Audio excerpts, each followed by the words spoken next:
Hello, this is Geoff with In-Depth Studies. Today we're looking at Romans chapter 5, verses 9 and 10. And of course, Romans 5 falls into the section of the book of Romans that talks about justification, or how do we get accepted by God. This is from 3:21 through the end of 5.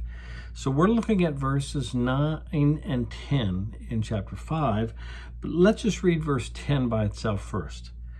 It says, For if, while we were God's enemies, we were reconciled to him through the death of his Son, how much more, having been reconciled, shall we be saved through his life?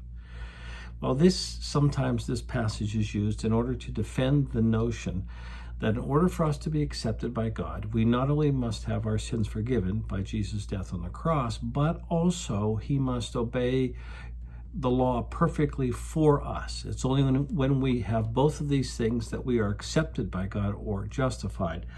But in this context, that's not what the verse says. So let's go back to verse 9, where it says, since we have now been justified by his blood, that's the cross, how much more shall we be saved from God's wrath through him?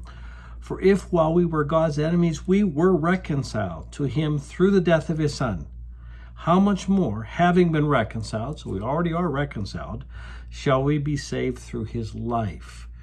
So the issue is not what reconciles us, not what saves us, but he says, how shall we not be saved through his life? He's talking about his resurrected life, because the resurrection of Jesus is the visible, tangible evidence that the Father accepted the work of Jesus on the cross to redeem a people, to pay for their sins, to reconcile them.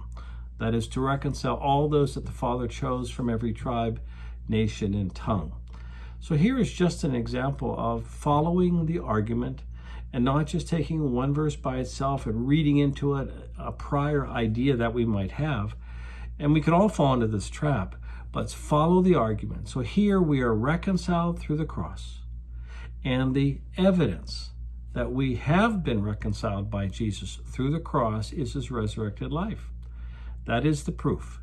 And that's why the resurrection is absolutely key with regard to our salvation, because that is what tells us that the work of Jesus on the cross was accepted by the Father on behalf of all those whom he represented. So thank you very much. And if you want to look at more of Geoff's thoughts, go to youtube.com, where you can subscribe to them. Thanks so much. Bye-bye.